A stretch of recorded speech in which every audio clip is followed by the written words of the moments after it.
Bonjour à tous! Pour cette dernière vidéo de mes vacances, je vous emmène au jardin. On va peindre une dernière page dans mon sketchbook aquarelle. C'est un carnet fait maison que j'ai fait en suivant le tutoriel que je vous mets dans le petit i, mais en utilisant des feuilles d'aquarelle Canson XL, une page par feuillet. Et je vais utiliser mes aquarelles Viviva Colors, c'est des feuilles de pigments en fait d'aquarelle. J'ai mon pinceau à réservoir. Mon Tombow Fudenosuke si je veux faire du line art, qui est un pinceau brush calligraphie, et bien sûr le crayon à papier et la gomme pour le brouillon. Pour cette première page, j'ai envie de faire un élément complet, donc faire une page complète, un décor, donc je mets du washi. Et pour m'inspirer, je vais faire le figuier qui est devant moi à ce moment-là, avec les petits moutons. C'est des faux moutons, hein, bien sûr. Hop, pour l'aquarelle, donc j'utilise mon pinceau à réservoir et j'ai presque plus, j'ai même plus de noir sur ma planche et je voulais faire du gris. Du coup, j'ai décidé d'essayer de mélanger du vert et du violet et ça a plutôt bien marché. Ça a fait un vert gris qui est assez proche de la couleur du figuier qui était devant moi. Et en fait, les mélanges de couleurs à la peinture et à l'aquarelle, c'est encore quelque chose que je dois pas mal travailler, surtout pour réussir à reproduire les couleurs que je vois. Voilà, donc là, je trouvais que c'était pas mal quand même. L'arbre, il était assez proche de cette couleur-là. J'ai accéléré pas mal la vidéo. Hein. Et puis, pour cette vidéo, j'essaye de vous parler directement sans m'arrêter. On va voir ce que ça donne. Donc j'ai fait l'arbre. Avec cette palette Viviva, le problème c'est que je peux pas faire des gros jus, enfin des grosses quantités de la même couleur, donc je dois remixer les couleurs. Donc à chaque fois elle est un peu différente, mais pour représenter la nature, je trouve que c'est pas grave. Ça apporte un petit peu de variété. Et aussi, j'avais un mouchoir à côté, mais je l'ai quasiment pas utilisé, ce qui fait que je remélangeais à chaque fois la couleur que j'avais sur mon pinceau. Ce qui, je pense, a amené un peu une harmonie. Il y avait un peu toujours le même fond de couleur, quoi. Donc là, c'est les feuilles du figuier que j'ai fait en vert plus vif. Et puis pour la pelouse, j'ai un peu galéré. Il y avait beaucoup de sécheresse au jardin, là. Donc j'ai essayé de faire un peu de marron pour représenter ça. Et donc voilà, c'est ce que je disais, les couleurs, retranscrire les couleurs que je vois. Surtout que... Il faut le dire, quand je peins comme ça, je vais quand même assez vite. Là, j'ai pas mal accéléré, hein, mais j'ai pas pris plus d'1 heure, je pense, pour faire les 3 pages que vous allez voir là. Au fond, là, il y avait un mur. Il y a un mur gris derrière le figuier. Il y a aussi un petit arbre en marron que j'ai fait derrière. Je pense que c'était un pommier. Donc pour faire ce gris, j'avais aussi mélangé mon violet et mon vert, parce que j'ai plus de marron. Mais j'avais mis beaucoup plus de violet, je pense. J'ai essayé de faire une version un peu plus foncée pour ajouter des ombrages. Et là, j'ai voulu faire, voilà, ajouter un petit peu de jaune, parce qu'il y avait un petit peu de lichen ou de mousse jaune sur le mur, là-bas. Mais ça s'est un peu tout mélangé, parce que ça devait pas être assez sec. Les petits moutons, ils ont la tête noire, les pattes noires aussi. Donc j'ai repris mon gris foncé fait maison. Et puis ça va être tout, je pense. Il y a vraiment les trous de lumière, on voit le soleil qui passe à travers le figuier, là, justement, sur ma page. Ça gâche un petit peu l'image du dessin, mais c'est pas grave. J'ai ajouté, ah oui, un petit peu de lichen aussi dans l'arbre. Du jaune et du marron, ouais. En tout cas, j'ai passé un super moment toute seule dans le jardin chez mes beaux-parents pour peindre ce figuier. Avant de mettre du line art, j'attends que ça sèche bien et je passe de l'autre côté. Et là, je vais faire un élément zoomé sur le figuier avec 3 feuilles et des petites figues. Là, sur le figuier, les figues n'étaient pas encore mûres, mais c'est la deuxième fournée de fruits de l'arbre. Ils ont déjà fait une première fournée au début de l'été et elles sont vraiment délicieuses. Et là, c'est une petite astuce que je vous en ai déjà parlé dans une vidéo, je pense. Ma composition, elle était un peu trop décalée, pas assez centrée, mes feuilles. Et du coup, pour compenser, j'ai ajouté un petit mot sur le côté. Donc j'écris figuier pour que ce soit un petit peu mieux ordonné sur la page. Et là, on revoit bien que je n'essuie pas mon pinceau entre chaque couleur, donc le vert et le violet qui se mélangent. Et je trouve que ça va bien pour la couleur de la figue. Hop. Je repasse de l'autre côté et on va faire le line art. J'aime vraiment ajouter du line art après mon aquarelle comme ça. Peut-être parce que je fais pas assez d'efforts sur le choix des contrastes, des couleurs et que je vais vite. Donc c'est pas très net. Sans line art, on voit pas très bien la différence entre les différents plans. Le premier plan avec l'arbre, le figuier et les moutons. Et par rapport à l'arrière-plan, il se détachait pas assez, donc avec le line art ça aide. Et puis du coup j'ai décidé de mettre du line art que sur le premier plan.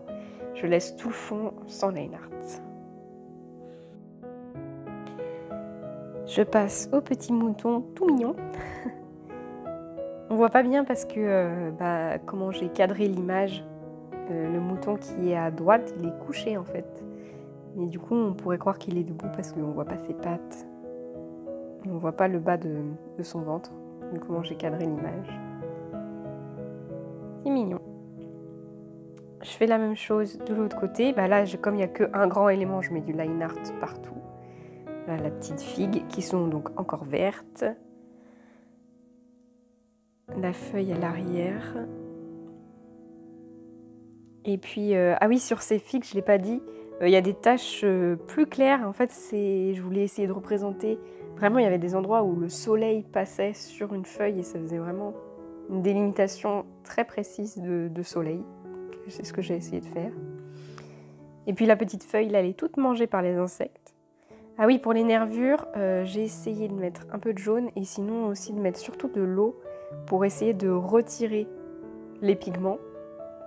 Ce qui est possible avec l'aquarelle, ça le fait un petit peu, on le voit bien sur cette feuille-là. De rajouter de l'eau, ça retire les pigments. Mais en fait, je crois que finalement, j'ai remis du line art finalement.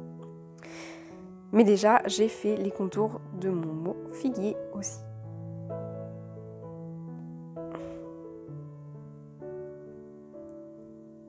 Voilà, je rajoute mon line art. Je fais pas des traits continus pour que ce soit un peu plus subtil. Et vient le moment satisfaisant de retirer le washi. J'aime vraiment trop ce moment. Je trouve que ça ajoute beaucoup d'ajouter un cadre. Il me reste une dernière page dans ce sketchbook et ça va être l'endroit où je vais noter que c'est la fin. Je note aussi la date. Donc la date de début, c'est mai 2020. Du coup, comme ça fait quand même bien longtemps que je l'ai commencé, j'écris fin et entre parenthèses, j'ai écrit ou plutôt enfin. Il m'a fallu plus de 2 ans pour terminer ce minuscule carnet. Parce que en fait, j'ai d'autres carnets et je passe souvent de l'aquarelle. Pour décorer un peu cette page, j'ai changé de palette de couleurs. Je n'ai pas voulu rester sur les palettes du figuier. Je voulais que ça pète un peu plus et donc j'ai utilisé rouge, violet et bleu.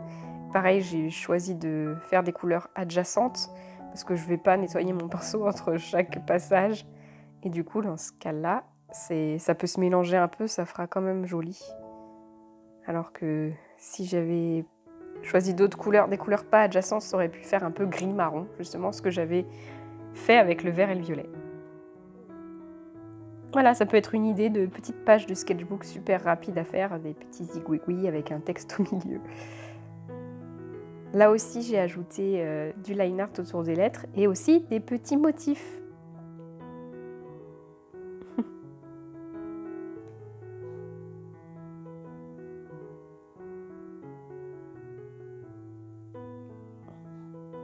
Et voilà.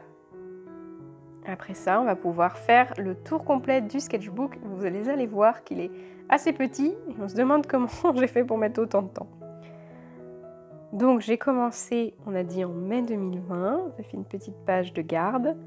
Et le premier dessin que j'ai fait, c'était une copie d'un dessin qui était dans mon carnet Rhodia. Et à l'époque, je faisais aussi pas mal les challenges de dessin de Casey Golden sur YouTube. Donc là, je pense que ça devait être... je sais plus en fait, c'était peut-être Méduse et Bonhomme de pain d'épices, le challenge. Ensuite, je me suis entraînée à faire du mouillé sur mouillé en aquarelle. Donc je mouillais bien la feuille et après je faisais des grands aplats, des grandes couleurs qui se fusionnaient les unes aux autres pour faire le fond coucher de soleil et le fond espace. Et j'ai aussi utilisé de la gouache pour les nuages et puis les petites étoiles. Ensuite, ça devait être un challenge sur tout un mois, un petit doodle de l'été par jour, mais j'ai aucune idée qui avait lancé ce challenge. Ou si c'était moi qui avais eu envie de faire ça toute seule, je me souviens plus. Ensuite, on passe à la reproduction de personnages de la bande dessinée de Dina Norlund, le Snowcat Prince, que j'aime beaucoup. J'adore les couleurs de cette bande dessinée et de personnages qui sont en opposition. Et sur ce dessin, je m'étais amusée à faire le line art avec des fine liners de couleurs, sauf pour le visage où là j'avais mis du noir. Et j'aime bien aussi le rendu comme ça. Ensuite, c'était donc il y a 2 étés chez mes grands-parents.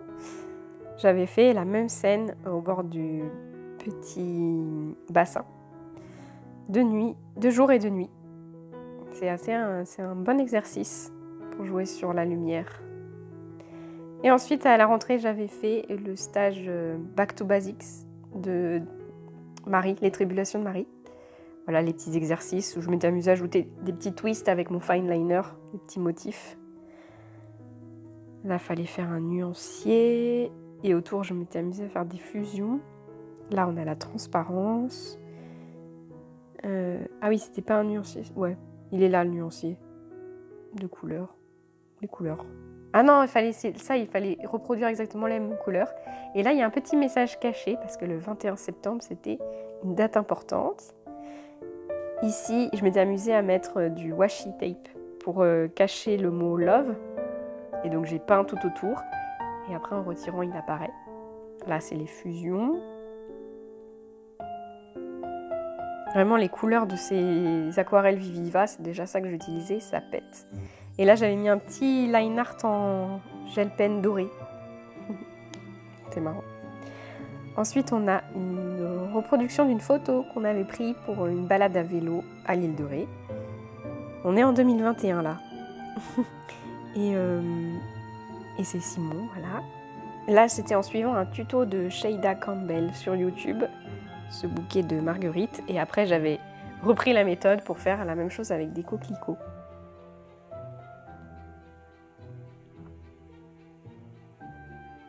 Ensuite, j'ai suivi un tuto en live de Cerise. C'est avec elle que j'ai fait le kit de stickers sur l'aquarelle. Et ça, vous m'avez vu faire dans un vlog. J'étais allée au bord du canal avec Tucky. Et j'avais peint cette scène. Et en dessous, j'avais peint les jolies fleurs qu'il y avait partout dans la forêt à ce moment-là. C'est vraiment magnifique. Et voilà, on arrive déjà à la page du jour. Vous voyez, il n'y a pas beaucoup de pages dans ce sketchbook. Et maintenant que j'ai terminé, déjà, il faut que je mette la date. J'ai peint ça le 12, c'est ça, le 12 août. Maintenant que j'ai terminé ce carnet, j'ai un autre carnet en cours qui n'est pas des feuilles spécifiques à l'aquarelle, mais ça marche quand même, donc je vais utiliser celui-là. Le My 365. C'est tout pour aujourd'hui, j'espère que la vidéo vous a plu. Merci d'avoir regardé jusqu'au bout et un grand merci à tous mes abonnés sur Ko-fi. On se retrouve la semaine prochaine pour la rentrée et mon plan With Me de septembre. À bientôt!